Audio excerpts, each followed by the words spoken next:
You are watching Access LaPorte County, Channel 97. Coming up next is the February 6, 2023 meeting of the Michigan City Board of Works and Safety. You can find more information for this meeting by visiting www.accesslaportecounty.org. Good morning, everyone. I'd like to call this meeting of the Michigan City Board of Public Works and Safety to order this 6th day of February 2023. Present are Mayor Dwayne Perry, Mr. Michael Vincent, myself, Virginia Keating. We have a quorum. The first item on the agenda is the approval of the minutes of the regular hybrid Zoom meeting of January 23rd, 2022. Are there any corrections to those minutes? Motion to approve. Second. Call for the vote. Mayor Perry. Aye. Mr. Vincent. Aye. Chair votes aye as well. Next item on the agenda is a resolution adding a snow route designation to Lafayette Street from East 8th Street to East Barker Avenue. Brad, you want to come up and explain this to us?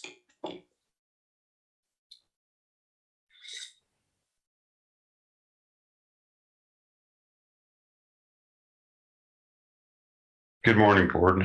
Brad Minnick, Premier Engineers. You should have in front of you an exhibit for the proposed snow route, basically in response to the reduction in connectivity as a result of the double track project.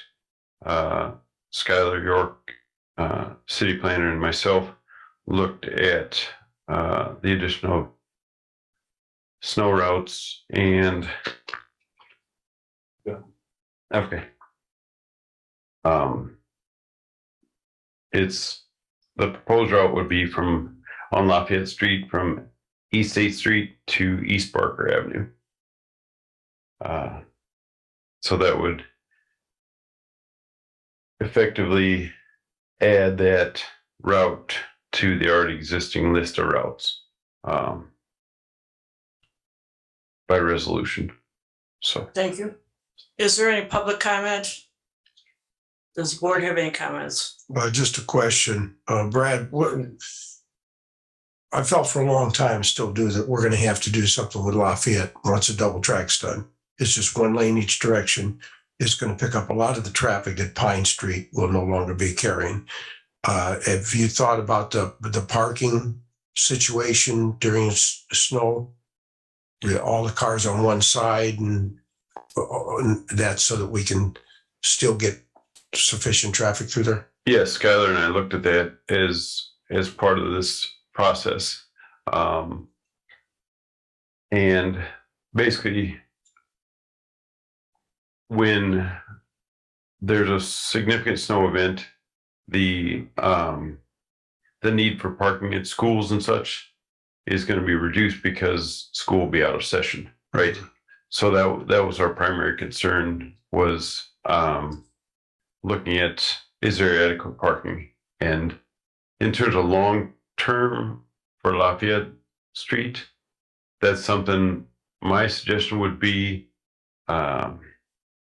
this calendar year when they open up 10th Street is to kind of let traffic settle in, and maybe this summer or fall take a look at the new traffic patterns rather than try and predict where traffic's going to go. Let traffic settle in and decide what their preferred routes are and then respond accordingly. Well, that's great. You're already on top of it. Thanks. I'm satisfied. Brad, on the conversation of parking, there are a couple bump outs that are residential bump outs. What happens with those during a snow event? You're speaking on this proposed route, or? Yes, just north of 11th Street, there's an apartment complex on the east side that has a bump out. And I believe there was another one on the south of 11th Street. I apologize. I'm not familiar with Lafayette. Yes. I'm not familiar with that part of the ordinance. If that's considered off-street parking, or obviously the snow, we don't want the plows to plow somebody in, right? Right. Well, that was my thought, is number one, who clears that? Is that a street designation to plow those, or is it residential's, and if it's residential and if it's significant, we're going to bury cars in there. Once a snow emergency is declared, they have to move their cars Out of those. They're supposed to move once it's declared so we can plow it. Then they can put them back. Typically, it's how it works. And then when we go in snow emergency, we also flip flop, if I'm not mistaken, for the plowing or the parking. So it's just once it's declared. Okay, thank you. I know that because I've gotten a ticket for not moving it. So Thank you for your prompt payment. That was Skylar York, for the record, not Badman. They got the ticket, so. Okay, Paul Prespolinski, 1716 Washington Street. Councilman, Second Ward. Before you would do this, I would like to have a workshop and review the whole snow ordinance, because I want to give you a scenario about the snow ordinance. When you have that much of significant snow and the ordinance is put in place, I live on a corner in that the south side and then the north side of the street, and odd even numbers go into play. So when you dig your car out, say you dig your car out on the south side of the street, if you don't have a driveway, you're more or less have a problem because you can't park on the snow route. So the snow ordinance actually needs to be addressed, so it's modified before you put this into place. The whole thing needs to be modified so it's more workable for the residents. And time again, that the way I look at it, you have an aging population of the city of Michigan City, so you expect people to go out and dig their cars out, and you have to have somewhere to park that vehicle and then put it back over where you just, you're able to get the car out and they plowed, if they plowed under a snow emergency. So I think that it takes a little bit more time than just making a snow route in the area, especially on Lafayette. There are areas that some of those people do not have the ability because they couldn't park on the west side of the street where there's ample open area, because you proclaimed it a snow emergency, so you cannot park anywhere. So I think that we need to take a little bit more, get a little bit more input into this, and also modify the snow ordinance the way it works and make it more workable for the residents. And as I see a lot of older people on Charles Street that they don't move their cars. And I don't know how many people over there have driveways, or if they have accessibility, like Mr. Vinton said, on any apartment complexes, what's going to happen on that problem. Thank you. Mr. Prespolinski, if I may, are you talking about Charles Street or Washington Street or both? Mr. Mayor, I'm talking about in general where the snow routes are. I'm using that as an example because Washington Street is a snow route. And when you put the snow emergency into place, nobody can park on that street because there is parking allowed on the east side of that street. Good enough. Thank you. any board comments other than what we've had? None here. Then I'll entertain a motion. I'll make a motion to add Lafayette Street from 8th to Barker Ave onto the snow route designation. Support. Then I'll call for the vote. Mayor Perry, Aye. Mr. Vincent, Aye. Chair votes aye as well. Next item on the agenda is Marty Corley, Michigan City Police Department is requesting to trade in one 2009, excuse me, Ford F-150 with 140,537 miles for the purchase of a new animal control vehicle, being a 2022 Ram 1500 quad cab 4x4 in the amount of $44,449 after trade-in. For clarification, you're here just on this petition, just as addressing the trade-in, is that correct? Yes, ma'am. I just put everything in the petition. Okay. What about the actual purchase? That was put on our pending items list last time? It was, but because it's going to be under the $50,000 threshold, Chief Corley could have technically purchased it with the informal quotes, but because there's a trade-in, it has to come in front of the Board of Works. Okay, so we're not going to address purchase at all? Is that? You can. I mean, I would just as a matter, because it goes with the trade-in, I would just approve it all. Okay, and to do that, then we need to take the matter of the purchase off of the table. I need to have a motion to do that. Correct. Motion to remove the issue from the table. Second. Call for the vote. Mayor Perry, Aye. Mr. Vincent. Aye. Chair votes aye as well. Now we're all set. Okay. So do with this, the trade-in? We're going to go through the Okay. trading and as well as the purchase. Okay. So Marty Ford, the Chief Operations, Michigan City Police Department. You can see on the letter, we are trading in a 2009 Ford F-150 with 140,000 miles on it. Reference a purchase of a new animal control vehicle. 2022 Ram 1500. Original purchase price will have been $49,449, and then we'll get a $5,000 trade-in for the 2009 F-150, which will bring it down to $44,449. Thank you. Are there any public comments? Any board comments Motion to approve the purchase and trading? and trade-in. Thank you. And second. Chair. And I'll call for the vote. Mayor Perry, Aye. Mr. Vincent. Aye. Chair votes aye as well. Thank you. Thank you. Next item on the agenda is a request to purchase subscription service. Marty Corley, Michigan City Police Department, is requesting the approval to purchase subscription service for policy management and training services for the Michigan City Police Department from Lexpol LLC. Time implementation fee 2023 in the amount of $24,721.85. Annual subscription 2023 in the amount of $24,202.81, and the annual subscription for 2024 in the amount of $24,202.81. And for the record, I'd like to state that a budget workshop report was submitted by the controller. There is $100,000 that has been budgeted through ordinance number 4649 for the purchase of this item. The above totals $73,127.47, with $48,924.66 being appropriated for 2023.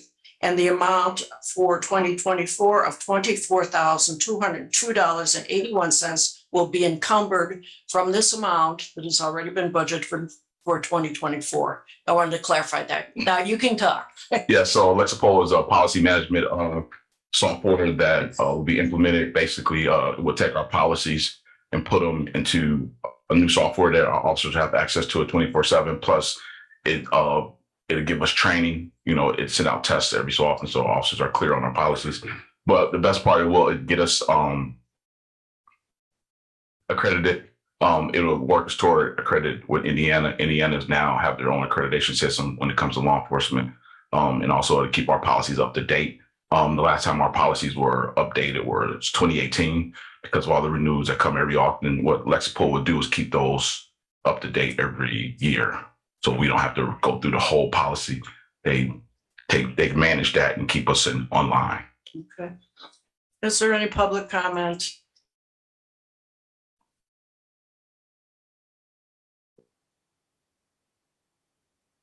Paul Przybylski, 1716 Washington Street.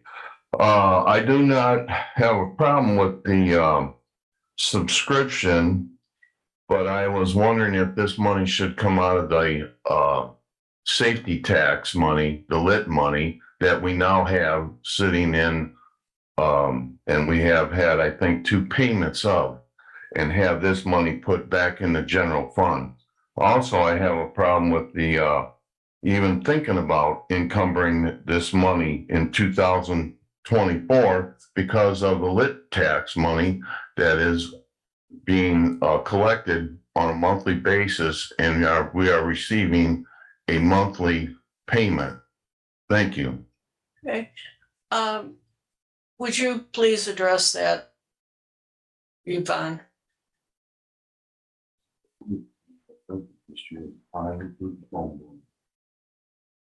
Good morning, Yvonne Hoffmaster, City Controller. When we prepared the 2023 budget, you all know that the lit tax had not even been approved yet. So this was put in the operating budget. We can move it. It will delay this process out approximately 2 months. We would have to go through an additional appropriation process to the public safety lit. So it would probably be April before the police department would be able to do this. The money is already appropriated. Okay, and basically it's not the Board of Works job to worry about appropriations, right? As the city council will worry about that. Correct. The council does the financial component. Okay.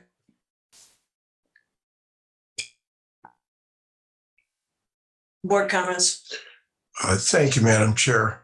In response to Councilman Przybylski's concern about taking it out of general fund, I see no reason that we cannot make a fund transfer as we've done in the past once we start receiving these public safety local income tax.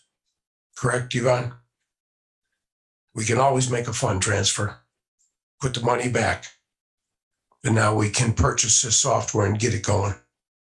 Well, we would have to go through the additional appropriation process.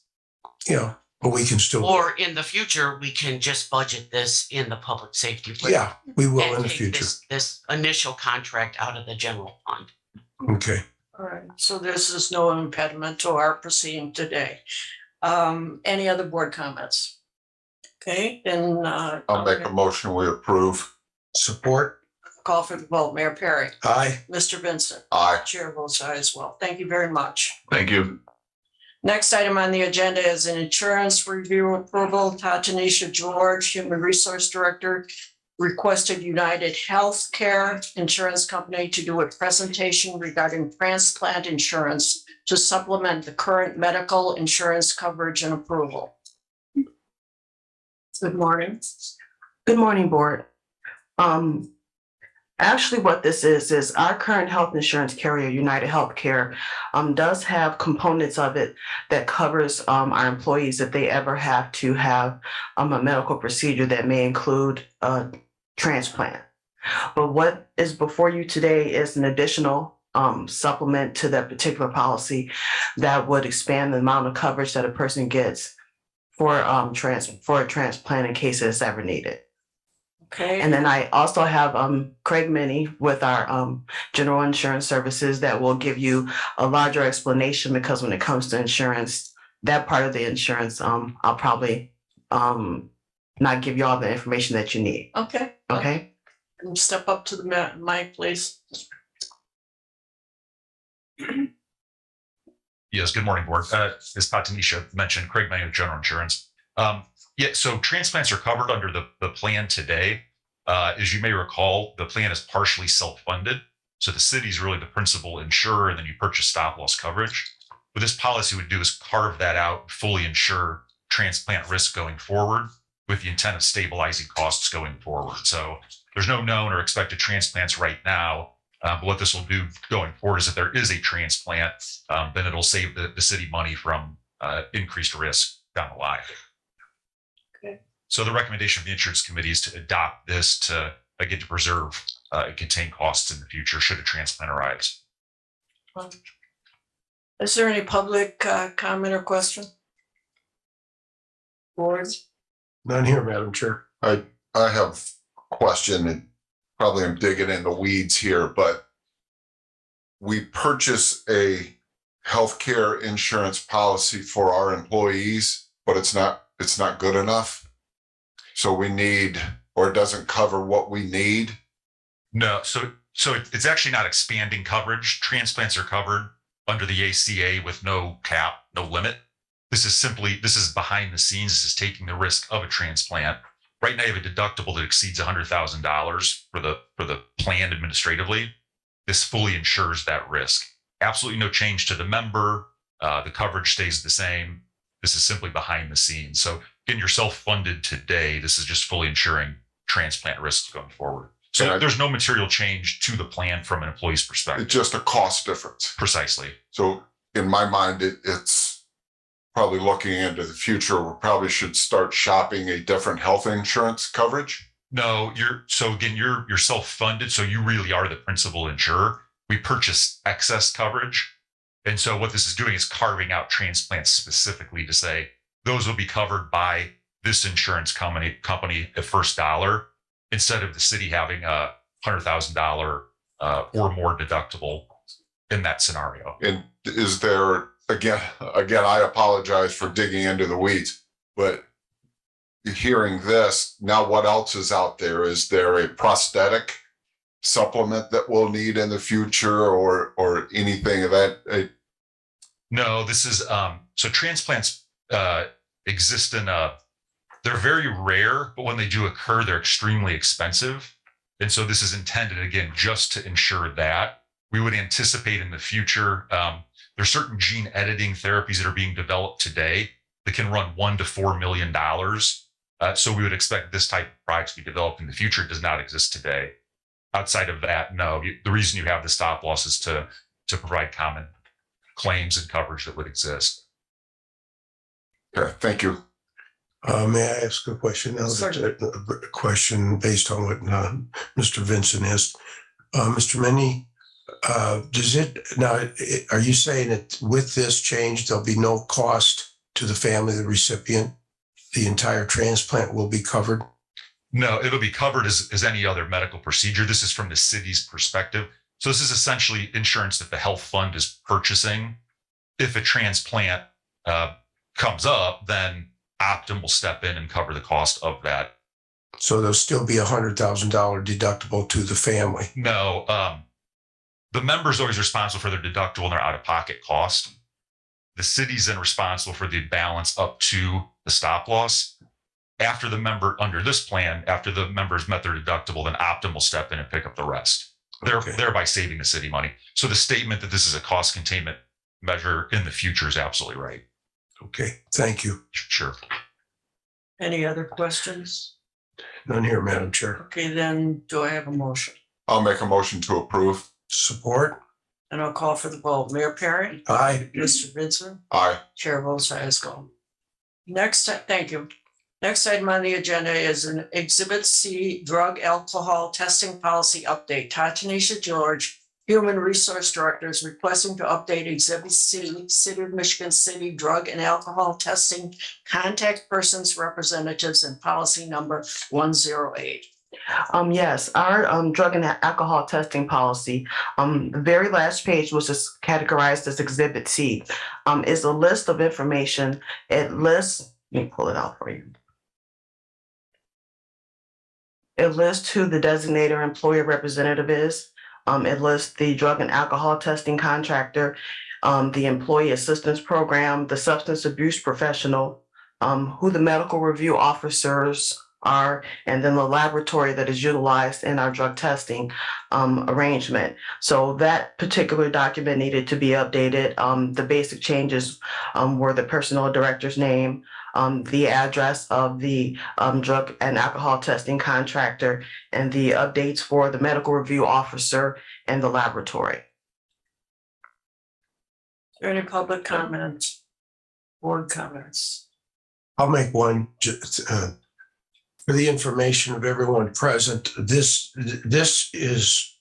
was brought about because unfortunately this past year over the Christmas, New Year's holiday, we have a random drug testing program, and one of our employees. Mayor, we're talking about different.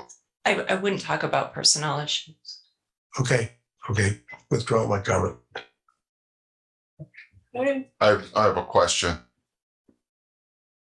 Is this meant to expedite the results coming back to us?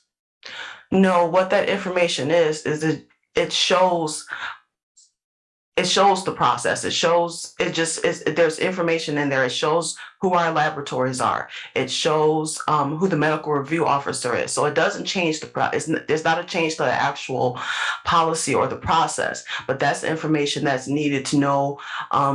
It tells us who our laboratories are. It tells us who our medical review officers are. And if there ever is a question about, well, where was this reviewed or how it was reviewed, then the information would be in the policy. Okay. So in other words, it's for informational purposes, Yes, ma'am. and that's the only purpose. Okay.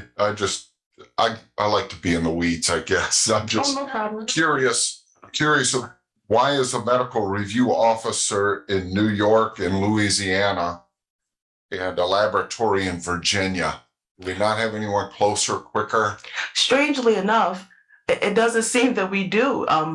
In fact, we utilize, as you can see, we utilize two different agencies. Two different processes, because we also utilize Working Well as well for our drug testing procedures. And for some reason, they both seem to use the same laboratory, which is why you only see one laboratory. And then as far as the medical review officer goes, I don't have all the information about this particular industry, but it seems that these are the closest in the area, and probably for whatever reason they've been vetted by the companies that we used, probably the best. Yeah. Any other comments or questions? None here. Then do I have a motion? I'll make a motion. We approve the changes to the policy. Support? And I'll call for the vote. Mayor Perry, Aye. Mr. Vincent, Aye. Chair votes aye as well. Thank you very much. Thank you. Next item on the agenda is a request for street closure. This is Rick Wright, LaPorte County Convention and Visitors Bureau, 4073 South Franklin Street, requesting street closures for the Great Lakes Grand Prix Block Party and Boat Parade on Saturday, August 5th, 2023, from 8 a.m. to 10 p.m. Franklin Street from 8th Street to 6th Street, and 7th Street from Pine Street to Washington Street from 8 a.m. to 12 a.m. with a street closure request for the parade, the boat parade on Franklin Street from 10th Street to 4th Street from 5:30 p.m. to 10 p.m. Good morning. Good morning. I'm Rick Wright, LaPorte County Convention and Visitors Bureau, and also the Great Lakes Grand Prix race director. And everything you just read, I know it's very wordy, but it's very consistent with what we've done in years past. This will be our 14th year for it, and we're just looking for your approval for these closures. Thank you. Is there any public comment? Good. How are you? All right, Rodney McCormick, 617 Union Street. The officers that work the route for this parade, who pays them? The Grand Prix makes a lot of money. I'm just wondering if our police department is paid overtime, or are they paying them? Or are we taking the whole bill and paying for it ourselves? If that's the case, then that's not right. I think they should pay their share. Thank you. Go ahead. First of all, the Great Lakes Grand Prix does not make money. It's a free event. We do pay for overtime security for the officers, but by no means do we make any money off that event. Basically, all that income goes to our gas stations, our hotels, incoming people that put 200,000 people on the beach. Thank you for that explanation. Any other public comment? Any board comments? None here, other than that boat race is getting bigger and better and more exciting every year. It's becoming an Thank you. international event. Would you mention our achievement, what we've just done about Key West? Yeah, absolutely. There was some conflict as to, since 2019, before COVID, the three racing organizations came together. I'm talking about OPA, which is Offshore Powerboat Association, RWO, and P1. These are all international organizations. They chose 6 sites, Michigan City being one of the only sites that was outside of the state of Florida.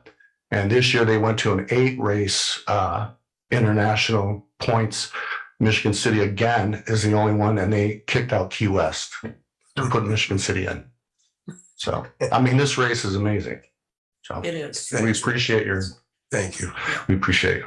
Oh, one thing I want to state, we need a certificate of insurance from you. Oh, absolutely. For Yeah, you, we'll work with all of that. submit it to the clerk's office, please. You bet. All right, Motion to approve pending certificate of insurance submittal. Second. call for the vote. Mayor Perry, Aye. Mr. Vincent, Aye. Chair votes aye as well. Thank you very much. Thank you. Thanks for having that. You bet. Next item on the agenda is a vendor's license request.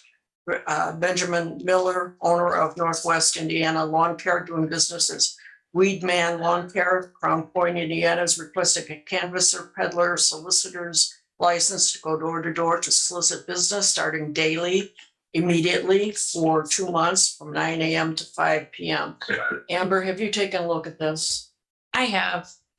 There are some issues with this. Okay, well, let's have the gentleman explain and then you can address Okay. those issues. Go ahead, please. Good morning. My name is Gates Rubio. Actually, I'm the branch manager there. Benjamin Miller was not able to attend here. But yes, we've done this actually several years, now 3-4 years with your community. So we are a weed control and fertilizer company. We go door to door offering free quotes for weed control and fertilizer. No selling at the door, just seeing if they want a quote. And then we give them a call within 5 minutes, and then hopefully we get them as a customer. We're at 2,200 customers here, and we hope to gain about another 200 from these efforts. Amber, why don't you address the deficiencies? The first one is that the certificate of insurance that you provided has expired. You gave a effective date of January 19th of 2022 through January 19th of 2023. Mhm. So it's now expired. So we'll need an updated certificate of insurance. Get that to you within the day. You also indicated that you're doing advertising and doing door hangers. Our ordinance prevents the door hangers from being hung. Okay. I think we have provided that in the past. It says if residents open the door and they would like to be handed a copy of it, Mhm. that's one thing, but you just can't leave them on the doors. I think the last thing is if this is a corporate entity or LLC, we need the articles of incorporation. Okay. And the last one is just clarifying the dates of sale because you're asking, I think, for retroactive application here from January 23rd of 2023 through February It took a 28th. while to get the process. I know it's a whole process. We're only going to be in the area for about a week and a half. So I requested 2 months because we're in other towns as well. We're finishing up in LaPorte and in Portage as well. So I just gave myself that time window to be able to do what we need to do. We're only going to be in the area for about a week and a half, 2 weeks tops. But so that's why, I mean, as long as it's approved for February, we're okay with that. So I don't know if you want to table this pending the receipt I think we should. Yeah. because there's a lot of deficiencies. Yeah, I think we should. Do I have a motion to table? Motion to table pending satisfaction of the requirements. Second.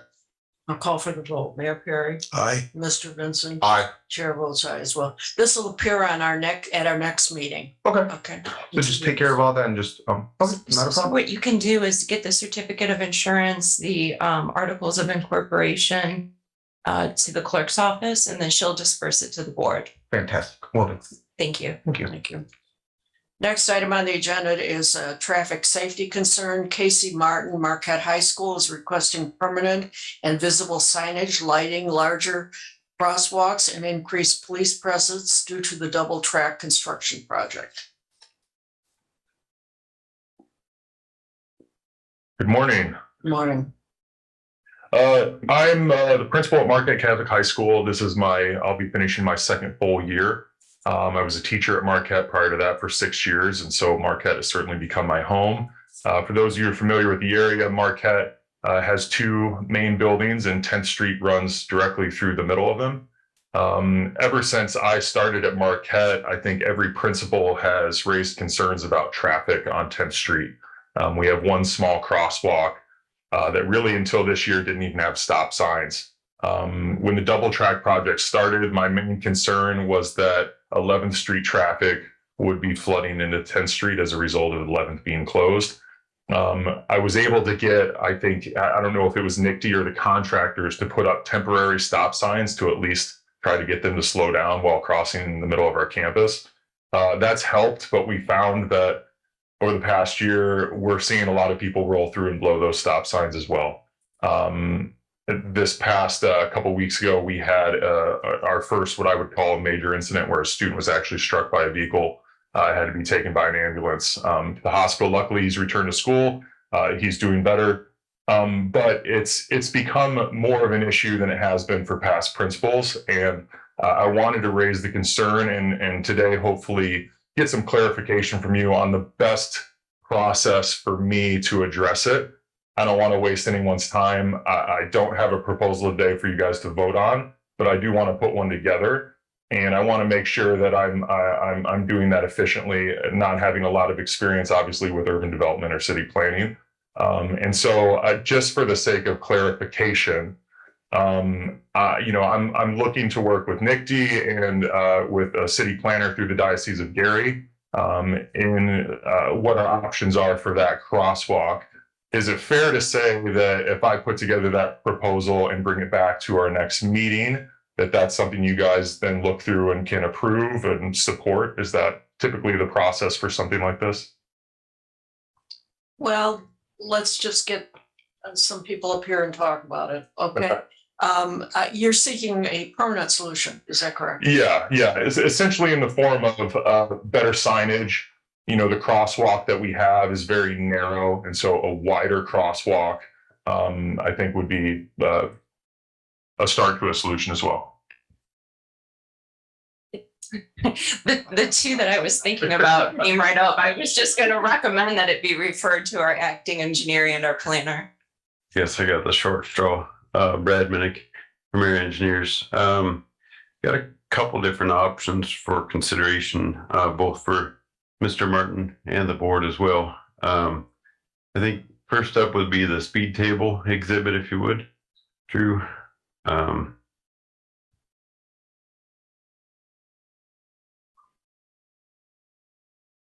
We can go to the first page of that exhibit and zoom out, I suppose.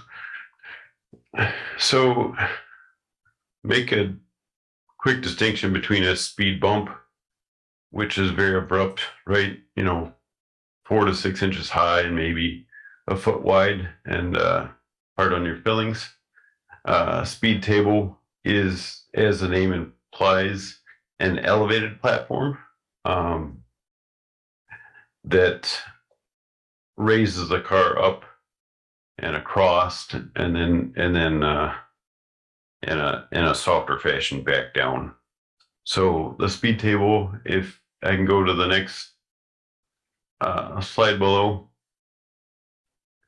I talked to a local contractor last week about the potential about putting one in here at the crosswalk.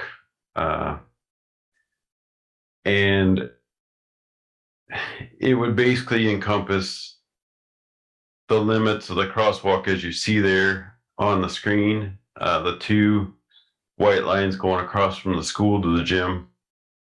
And then it would transition down towards the front where that minivan's on the left-hand side, and then towards the back where the car's on the left-hand side.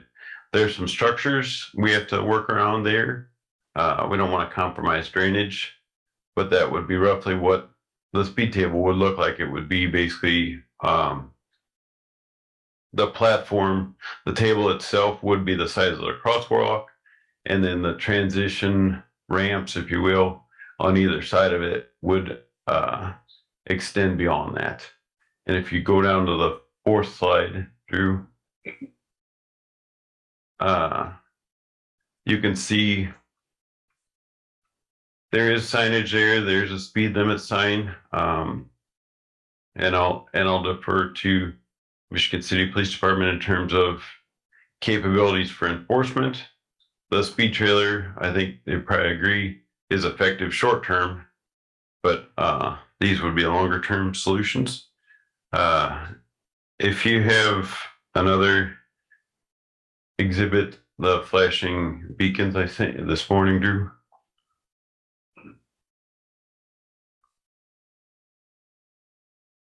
And as he pulls this up, this video is maybe an hour and a half old. I took it this morning at the county line as part of the Singing Sands bike trail.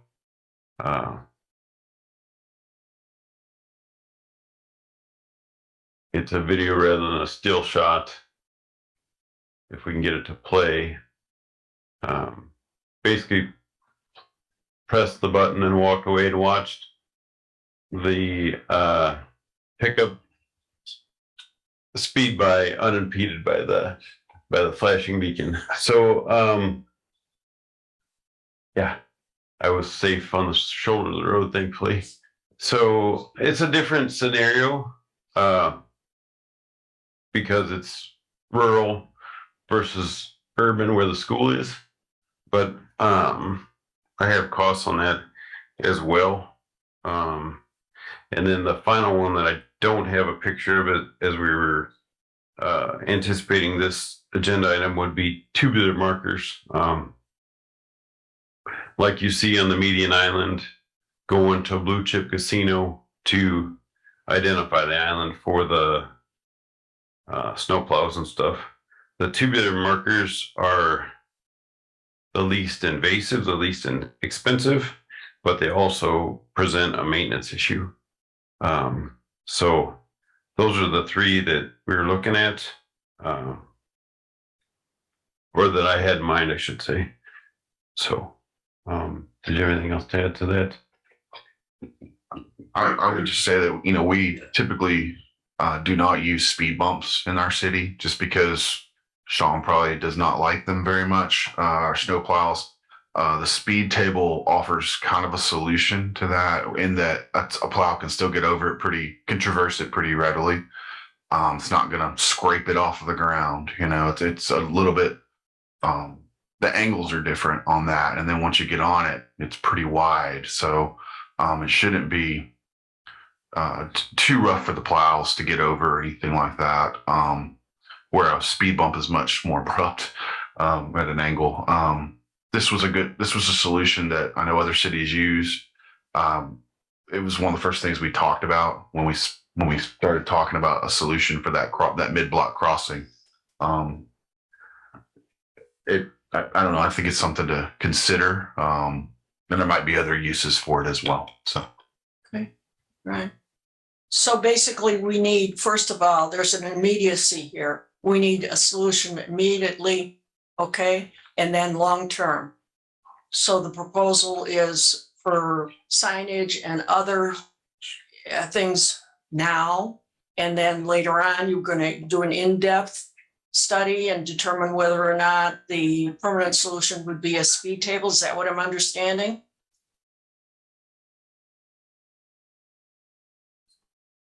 Yeah, I would work with Mr. Martin and Skylar to look at a longer term solution. And I guess my recommendation in the short term would be something from the police department in terms of enforcement. And in terms of related issue with NICD, we don't have an open date, but I would say it would be in the next 3 to 4 months. We would be looking at 10th Street opening up. So that would coincide with, 11th Street. Thank you. That would coincide with school being out. but that would alleviate some of the cut throughs on 10th Street presently. Right. Corporal? Would you address immediate solutions? please? Yes, Corporal Brian Wright, Michigan City Police Department Traffic Division Commander. Sounds like we actually did a lot of the same work, quite honestly. I talked to, I think it was Brad from Marquette. And actually the sign that you took the video of was one of the ones that I had recommended as an option. As far as immediate assistance from the police department, I would say we can do our best to do that. Again, with us being short-staffed and having other calls for service, I can say we could put somebody out there, but we would have to know roughly the times that we would need to do that, because obviously we can't put somebody there all day long. What we do for Michigan City area schools has a crossing guard, and the city pays for the crossing guards. But again, that's only from roughly 7:50 in the morning until 9 or 8:20, and then again in the afternoon as well, from about 2:45 to 3:15. I don't know if a crossing guard would be an option for Marquette. Again, I'm not sure or familiar with the times that the students are crossing the streets at that point. So that would be something to look at as well. But what I can do is do my best to be out there, periodically throughout the school day and ask our shifts to make extra passes through there as well as time allows. But the signs is with the flashing LED lights was my recommendation as well to Marquette. Okay, and what about the speed trailer? Are you also recommending that? We can. I would just have to figure out where the best place to put that is, because that will likely take up parking spaces out there as well. So it would just be determining where the best place is for that out there, but we could put it out there as well. Okay. Well, I think anything that you do would be helpful. Sure. Any other comments? Comments from the public? Any board comments? Madam Chair, I have just one question kind of for Brad and Skylar. If we, and Corporal Wright, if we would end up putting an electronic type traffic control for foot traffic and vehicles there, would it be substantially more to consider putting a camera there? Because then you have, I anticipate a fair amount more vehicle traffic on 10th. And then you could determine responsibility if you do have an incident, whether it's the responsibility and the liability is with the pedestrian or the vehicle. Traditionally, the flashing beacons that I've been involved with for NDOT have not had camera equipment, so I don't know offhand what that would cost, but we could certainly add that as an element. You would need Wi-Fi capability, I would suppose, but that's possibly something we could work out with the school as well. Okay, thank you. Yeah. And just a question and comment. If there are any students, I don't know if they would be allowed to serve as volunteer crossing guards, maybe work with Corporal to get some training or something. If someone's interested in a law enforcement career, that would jumpstart. We've looked into options for crossing guards. I think the bigger problem we're having is our bell schedule is every 40 minutes, right? And even if we have teachers kind of take turns in that capacity, it's so frequent. And in addition to that, we've got a lot of people coming after school where we wouldn't even have teachers available. All of our the incident we had recently was an extracurricular event. It happened an hour after school was out when everyone was gone. The idea of a sign where there's an actual button to press, to me, is that's a great option, because no matter what time of day, no matter when, no matter who's there, they have access to that, and it gives a very strong visual message that you shouldn't be speeding through our campus. A crossing guard would certainly, it's feasible, maybe, for a little bit in the morning, like we said at Michigan City Public Schools, feasible maybe at the end of the day when our traffic is the heaviest, but it doesn't address the main issue, which is just the way our campus is set up with 10th Street in the middle and how frequently we're going. There's no way a crossing guard, unless we hired somebody full time, which we just can't do, is going to be able to address every possible crossing. And so I think we turned our focus more towards signage and some kind of crosswalk, a speed table, or, the conversation I've had in the past about it was that speed bumps, for example, when they were requested in the past, were turned down because of our proximity to the fire department. And, there's not a week that goes by where a fire truck isn't coming down 10th Street on their way somewhere. So I'm hoping that's not an issue. But certainly signage is, I think, the quickest and the easiest way to get something just more visual. A lot of the stop signs on Franklin light up, so even adding that, I think just creates more of a visual element for people that are driving through. But if a crossing guard is possible for any part of the day, if that's something that the city can help with, that would certainly be advantageous to us as well. Okay, anything else? On one of the pictures that Brad shared, it was a speed limit 15 when children are present. Could we just take the when children are present out? Just carte blanche, speed limit 15. What is it? 1 block? Yeah. And it should probably be less than 15, if I'm being honest. The kid who was struck last week, I doubt the car was going more than 5 to 10 miles an hour, but hit him square. And I would certainly agree as well. Yeah. Just one question of curiosity. Do you have classes? I know you have classes in your main building. Do you also have classes in the Scholl Center? Yes. Yeah. Okay. And that's kind of the biggest part of the problem, because every 40 minutes, a good third to a half of our students are crossing that street, right? Because we've got our gymnasium is over there. So all of our PE classes, all of our, our business lab is over there. So all of our business classes, our lunch, our commons area where they all eat lunch. So it is very heavily trafficked every 40 minutes throughout the day, for sure. Okay, thank you. Yeah. Anything else? I'd like to make a motion. We table this and wait for a report back from Brad and police department, see what they can come up with for solutions. Support that. I'm not going to support that. I think that we need to take care of the immediacy. I think we need to have the signs up now, and the short term is more important. We can table it to do the long-term study, but I think that we need to act now in the short term.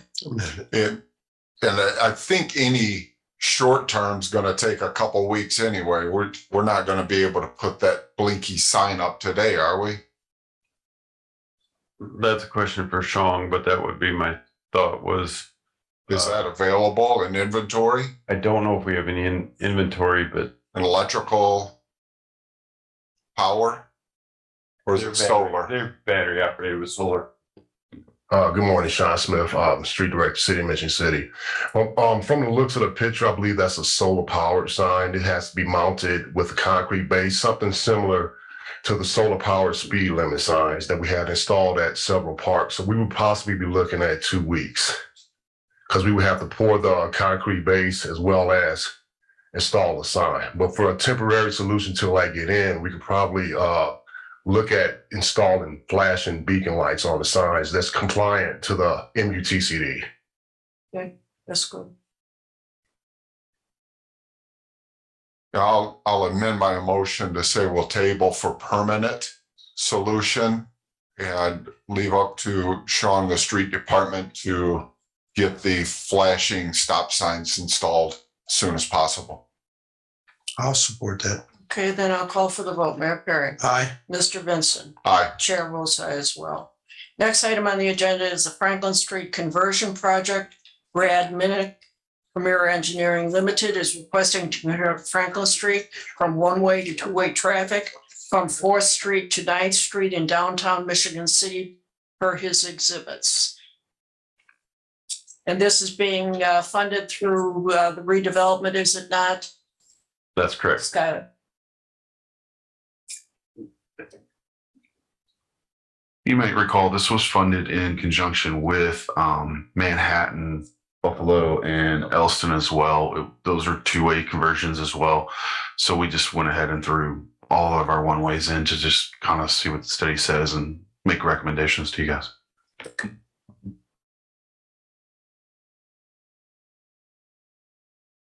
Okay, so as we look at the exhibit on the screen here, this is existing Franklin Street. I apologize for the small font, but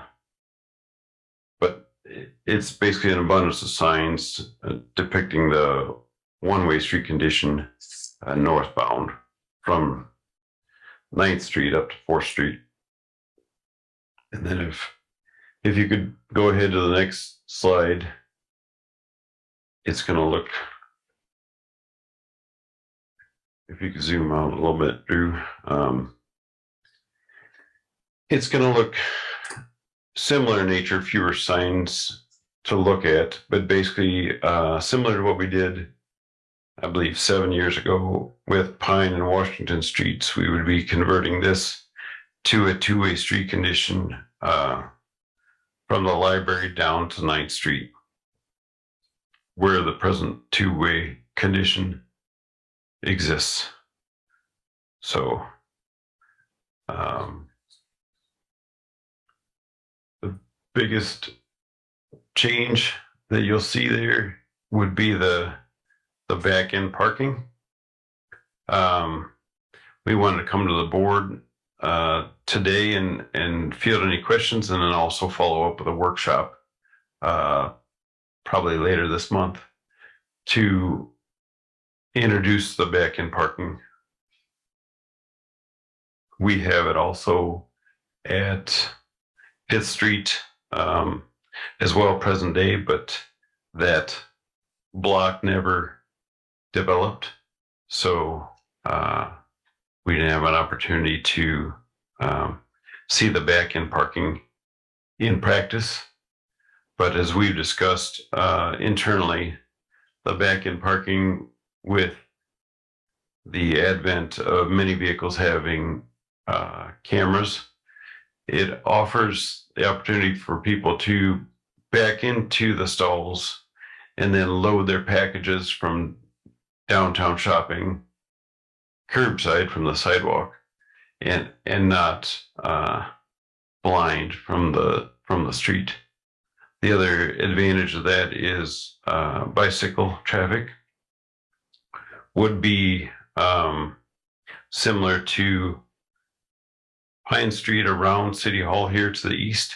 It would be a shared lane condition, so we would introduce and encourage bike traffic to share the lane with vehicle traffic on Franklin Street, rather than, my understanding, a lot of times they use the sidewalks presently. So that's not a good situation for pedestrians or bicyclists. So the shared lane would get them off the sidewalk. So I would entertain any questions about this that might come up. And again, we would have a workshop at a later date as well. Let's see if the public has any questions first. Are there any questions from the public? The board, does the board have any questions or comments? We don't know. Oh, we got Paul. Paul Przbolinski, 1716 Washington Street. Concerning that back end parking, I haven't seen that many people parking on, what streets again is that, Brad? Is it around the old Memorial Hospital area? That's correct. Yes. I haven't seen a lot of people doing anything in there because there's nothing there. But just from my own personal standpoint, I can back in pretty good, but I don't know if the general public could be accustomed to backing in on the, trying to get in each direction, if it's just easier and smoother to pull in and, you know, more people. I mean, when I go downtown, I know there's angle parking. I watch for people coming out. You know, I know a lot of people. Have we had any history of, I think you got to look at the total picture here on any kind of history of accidents with backing out in those sections. I think that the downtown area, it might be cumbersome on people coming down there to generate the traffic that you want to in that area on the east and the west side. I'm kind of apprehensive about that the whole thought process, because backing in straight is one thing. Backing in on an angle is a totally different animal. Thank you. Sure. Thank you for that comment. Brad, I just have a question regarding the back-end spots. Will there also be the conventional pull-in spots intermixed with that? We had anticipated that concern, and the east-west streets, 4th, 5th, all the way down to 9th Street, will have the opportunity for traditional pull-in parking. So if you're reluctant to back into a stall on Franklin Street, you would simply go around the corner and park on one of the side streets.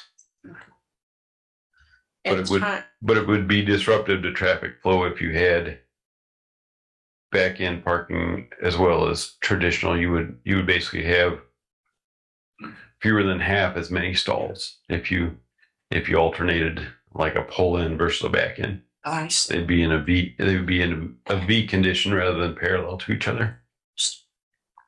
How about a time frame? We need to know, you know, you're going to have a workshop. Right. Why don't you give me that? So the workshop would be later this month. We had one, again, similar for the street conversion several years ago, and it was well attended.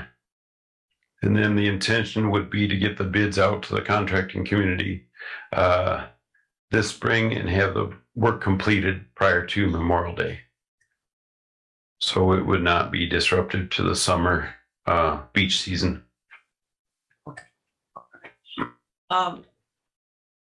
Rodney, are you asking the question? Is that where you have that look on your face?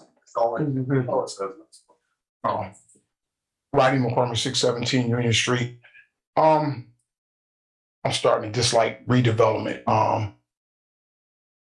I hope that you guys, he just said a workshop was done 2 years ago. How about do a current workshop? That's what we're going to do. Yeah, make sure that the public knows exactly what's going on. And again, we always go through this. The public knows what's best for them. As a public servant, we should listen to the citizens and not make decisions based on what we feel. The citizens should have the input in this. I hope that that's taken into account. Thank you. Thank you. Any board comments? Yes, Madam Chair, I'd like to make a comment. We've been talking about this for a while, and naturally we're going to have public input because it's your town.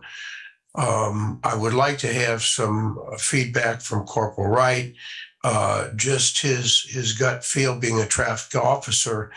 If accidents in the downtown area or uptown or Arts District, whatever we want to call it, with people backing out of diagonal parking places, is it common or is it extremely rare?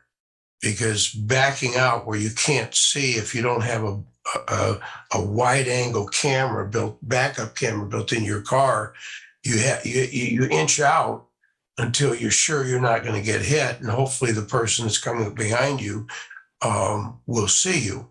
Now, the reason behind the city considering to do reverse diagonal parking is because we are very short on parking places in the downtown area for both business and events. We have insufficient parking down there. We've got to do something to get more parking. And myself, I would, if it were up to me, totally, I would go with the old parallel parking.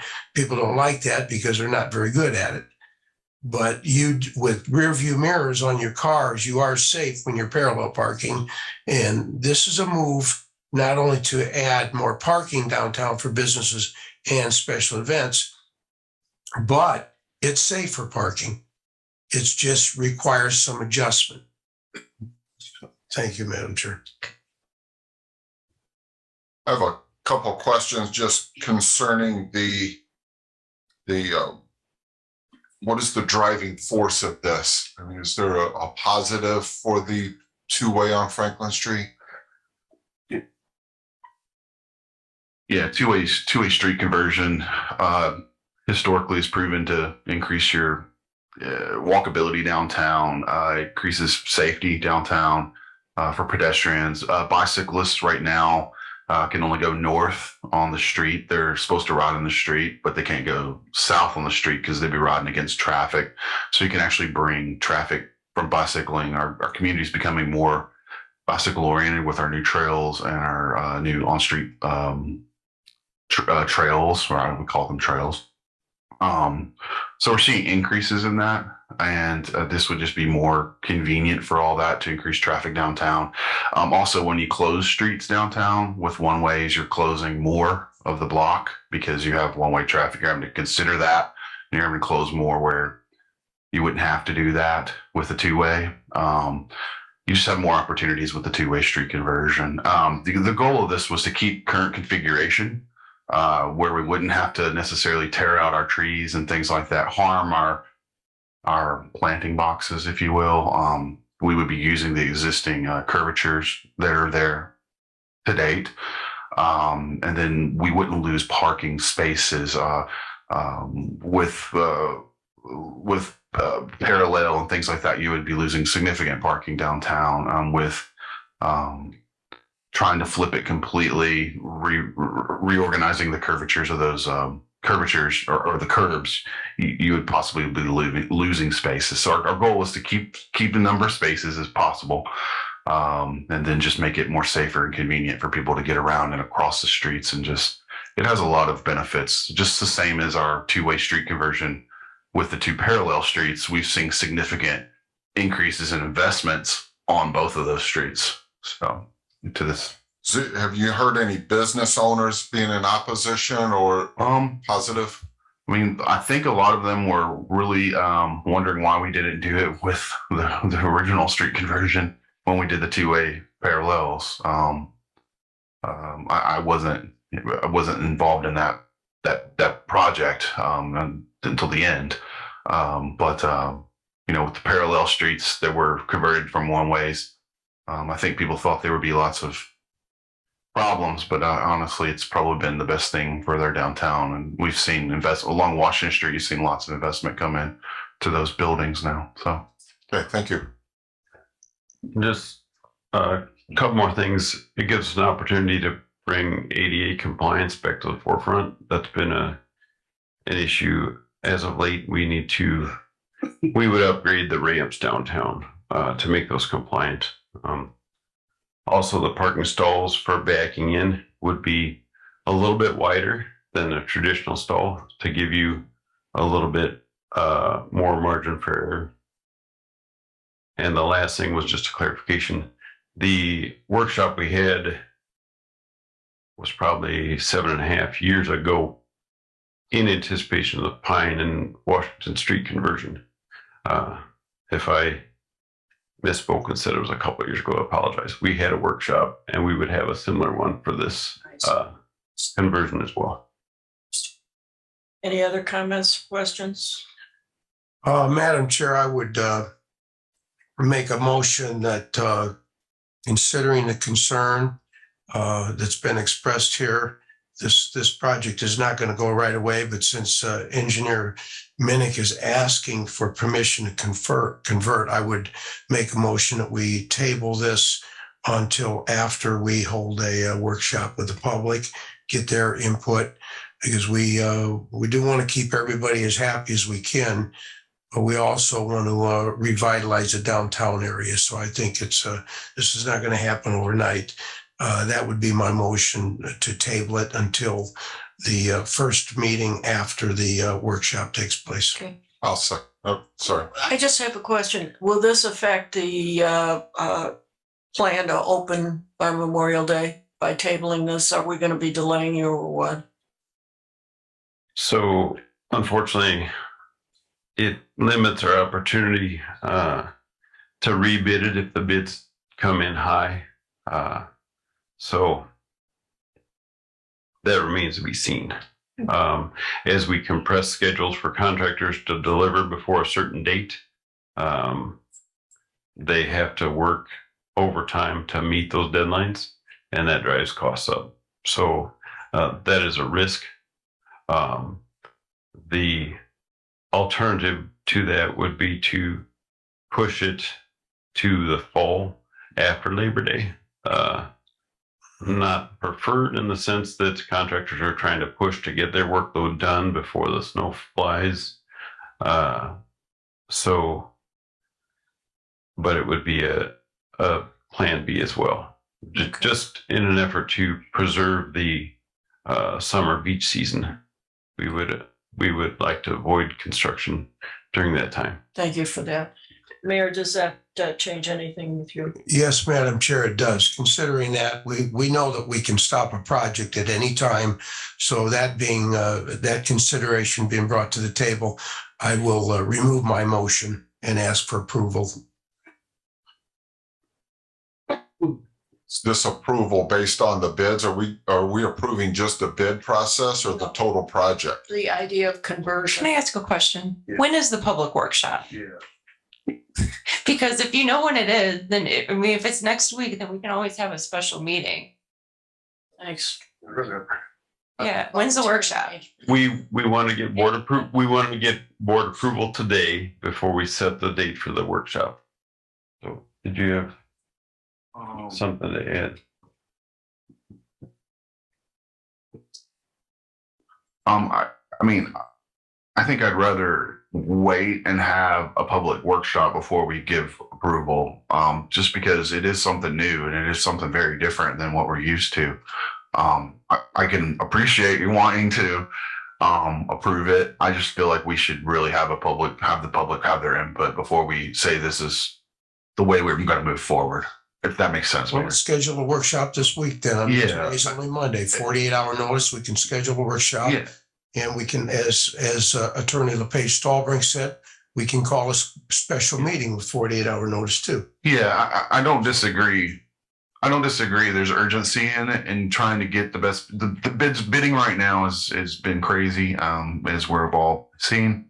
As we've seen in community crossing. But I do think that the public should have some. I think they should be able to look at this and have some input. Absolutely.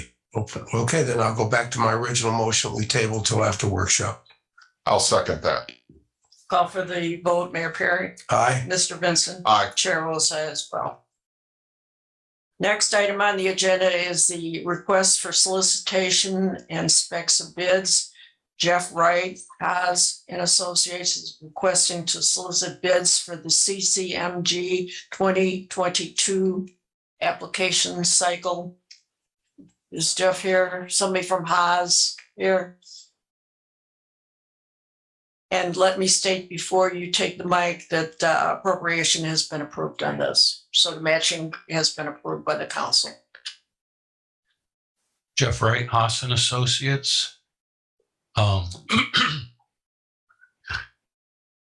bid package is prepared and ready to be issued for bids for the 2022-2 cycle for the CCMG grant. I don't have much to say beyond that, but the bid packages are ready. I think it's important to note that that bid package isn't even possible without the efforts of the controller, Yvonne, and Tony Basil over at the GIS. Over the course of last year, they stepped up to the plate where there was a big void, figured out the process, made the submittal, and got it done. I think that's important, at least for the record, to know that a couple of people stepped up to the plate, took the ball, and got the job done. I would also just say thank you to Attorney Amber. We went back and forth a number of times on the bid documents. There's a lot of pages there to go through, and we just appreciated her patience working through all those documents. So, thank you. I'm going to set the record on this so that it's a little bit more clear what's going on here. First of all, I want to ask the clerk if they've received the grant agreement. The grant agreement. Yeah.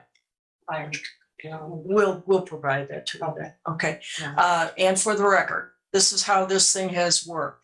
On the 6th of December, an award letter was sent affirming that the city was awarded a grant in the sum of $697,573. And it was contingent on the execution of the grant agreement. The grant agreement was signed and submitted on December 22nd, 2022. Contained in the grant agreement is a list of 18 streets that are to be repaired. And that is an appendix to the agreement. If it needs to be read into the record, we could also do that right now. Do you think we need to do that? It's up to you, but it may be helpful for bidders who might be listening. Okay, well, let me see if I can find. Did you have a copy of it? The list? I do. All right. I will read the list of the streets that will be repaired. Route name, Logan Street from Greeley Avenue to Douglas Avenue. Hayes Avenue from 10th Street to 8th Street. Greeley Avenue from 10th Street to US 12. Hancock Avenue from 10th Street to 8th Street. Seymour Street from 10th Street to 8th Street. 8th Street from US 12 to Lincoln Avenue. Douglas Avenue from US 12 to 10th Street. Lincoln Avenue from Grand Avenue to US 12. Young's Court from Seymour Avenue to Douglas Avenue. Porter Street from Plum Street to Michigan Boulevard, Short Street from Porter Street to Woodland Avenue, Gray Street from Michigan Boulevard to First Street, First Street from 8th Street to Dead End, Hobart Street from Vale Street to Gray Street, Francis Street from Cleveland Avenue to Hendrick Street, Cloud Street from Barker Avenue to DuPage Street, Cherry Street from Jackson Street to Woodland Avenue, Dewey Street from Greenwood Avenue to Michigan Boulevard. And that's the complete list of streets. In addition, this is a 50% matching grant. And as I have previously stated, the necessary funds have been appropriated. Are there any public comments? Long time coming. Any board comments?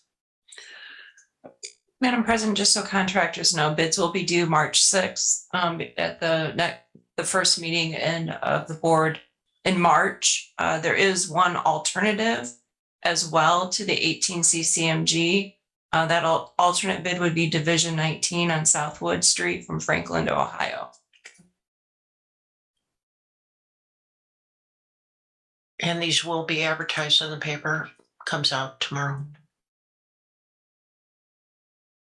Any board questions or comments? I'll make a motion, we approve. Support. I'll call for the vote. Mayor Perry? Aye. Mr. Vincent? Aye. Chair votes aye as well. Thank you. Next item on the agenda is the payroll docket for January 27th, 2003, city payroll of $643,281.51. February 1st, 2023, city pension of $228,487.18. Claims docket of February 6, 2023, municipal claims of $1,397,627.70. Health and life insurance fund, $416,103.21. CDBG, that's Community Development Block Grant of $2,500. Total claims $1,816,230.91. Do I have a motion to approve? I'll make a motion, we approve as read. Support. Call for the roll. Mayor Perry? Aye. Mr. Vincent? Aye. Chair votes aye as well.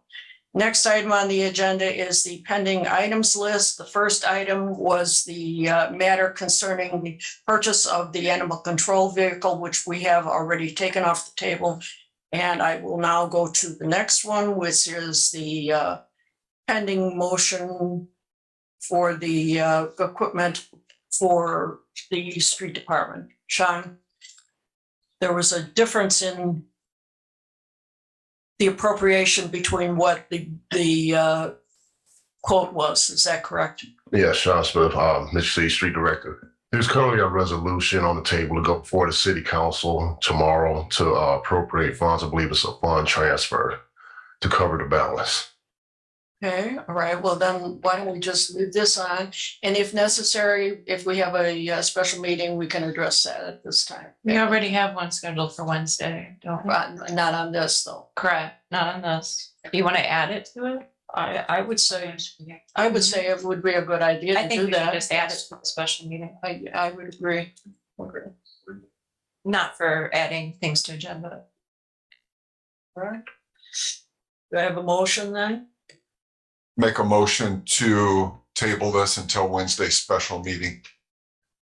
Support. And I'll call for the vote. Mayor Perry? Aye. Mr. Vincent? Aye. Chair votes aye as well. Thank you. Next item on the agenda was Councilwoman Angie Deutsch had been asking the for some traffic collection data to be brought forth. Corporal Wright, Michigan City Police Department Traffic Division Commander. Between January 23rd and January 31st, I had a traffic counter set up. It was at Silver Lake and Woodlawn. 13,222 vehicles went through there. Now, we all know the speed limit on that road is 30 miles an hour. Average speed was 37 miles an hour. The fastest speed was 65, and slowest speed was 7. I would agree with that. I was actually surprised to see that also. I did sit out there one day for probably 3-4 hours, and I think the top speed I saw was actually only 42 miles an hour. But again, this gives a different story. The peak time of violations is around 3 p.m., and I'm wondering, I need to check with the prison and see if that's around their shift change time. So again, I think a lot of the issue does come from their people coming to work and going home. With that, for eastbound traffic, starting at County Line Road and going all the way to Hitchcock, there's only one speed limit sign, and that's located at 1128 Woodlawn Ave, which is right at basically County Line Road. It's that first house just east of County Line. There used to be one actually on the NIPSCO property attached to one of the utility poles, but that's gone. I don't know if that changed when they started working on that property. I would recommend we potentially add a speed limit sign either on or near the utility pole at Woodlawn and Silver Lake, and then one again near Woodlawn and Sheridan, because right after Sheridan is kind of right where our residential area starts for that stretch of the road. Speed limit signs westbound were fine. I've already spoken to our patrol division and asked the commanders for those shifts to increase their patrols in that area to address speeding complaints. I will also start being out there more often, and this week actually looks pretty decent. I'm going to get the radar trailer out of our garage and put it up there as well and let people know that their speeds need to slow down there. Okay, thank you. Any public comments? Any board comments? I will make a motion to install additional signs per Corporal Wright's request in the quantities and locations. I'll second. And I'll call for the vote. Mayor Perry? Aye. Mr. Vincent? Aye. Chair votes aye as well. Thank you. The next item on the agenda is public comment, and as I always state at this time, any matter requiring board action will not be discussed under the public comment section of the Board Works meetings. All matters that require board action must be placed on the agenda using the forms and procedures available at the clerk's office. and also on the city website. I'd also like to say that public comment is limited to 3 minutes. All comments to be addressed to the board president, not to the individual members. And all comments must be germane to and within the mandate and authority of this board as per our resolution passed in December 21st, 2021. Here, Go here. ahead, please. Rodney McCormick, 617 Union Street. Whoever put the payment list together, great job. Glad to see that's coming. A lot of streets in the first ward, including the street that my mother lives on. I think it's a long time coming. It's good news. We're making a lot of capital improvements to the equipment down at the street department. It's a great thing. Only one problem. The building that they use to house their equipment can no longer hold the equipment that they have. At some point, the rent tax needs to kick in and start taking care of the fire and the police department. The street department workers and the park department workers, their buildings are subpar, and it's time for a change. And it's time to do some upgrading. You guys have it in your power to do that. I don't know what we're going to wait for, the building to fall down or collapse. We got to let brand new equipment set outside in the weather and cause more deterioration to the equipment that we're paying for. Doesn't make sense to me at all. This has been a long time coming. It seems like we keep ignoring it, and we need to address that. That needs to be addressed, and we need to come up with a solution. And there's only one solution. They need a new building that's separate from all the other buildings, and everything need to be updated.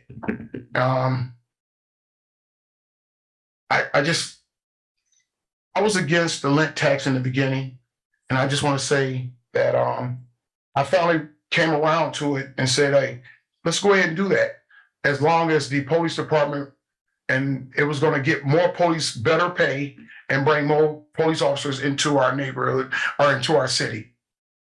I don't know if that's happening right now, but I'm starting to see that we're taking money out of our general funds from the Riverboat funds to continue to fund the police and fire. At some point, we have to let the rent tax work. And the police department and fire department needs to be a little bit more patient and wait for the money to come up so they can get the money. The street department can't use their money. So when we just keep giving all our money to one department or two departments and neglect the other people that works hard, that's just not fair. Need a new building, and we need it now. Thank you. Thank you. Any other public comment? This is Tommy Kolavic from 1316 Ohio Street, also the Fire Merit Commissioner. Happy Black History Month. I want to give condolences to the family and all of our friends of Jeff Santana. I've known Jeff. He was my friend for 30 years. I first known him as he was officiating on high school basketball games for girls and boys in Michigan City High School. He was a public servant like no other. He was always there to help you and lend an ear. It was just recently, just a few months ago, he was working with now Deputy Jeff Lineski on the issues of at Paz Road and the Cleveland Avenue extension, US 20, up until the very end. And I know his wife Julie, she was my dental hygienist at Dr. Wendy Parker's office. So I just wanted to mention that tonight's going to be my first Fire Merit Commission. Thank you all. Thank you, Tommy. Paul, Councilman. Morning, Paul Prisbalinski, 1716 Washington Street. All due respect, my comments are addressed to the president. Recently, the fire department sent a aerial unit to, I believe, Louisville to have work done to it. Did they come before the board to get permission to take that piece of equipment outside of the city? And did they also give you a estimate on the work the cost of what was going to be done to it? I have no personal knowledge. Amber, do you have anything to say? It's the first I've heard of it. I heard it when I listened to the council meeting. That's the only knowledge I have of it. Like, my concern is this, is that I think procedurally, they should have been in front of the Board of Works to notify the board what they were doing and also notify the board on some kind of cost projection.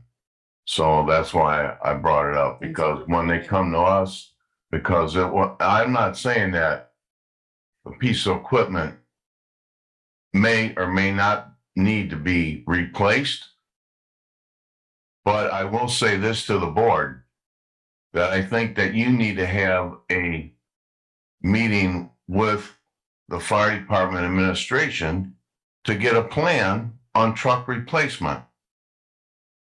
And we can't replace everything because of sins of the past, and we can't get it all done with the lit tax.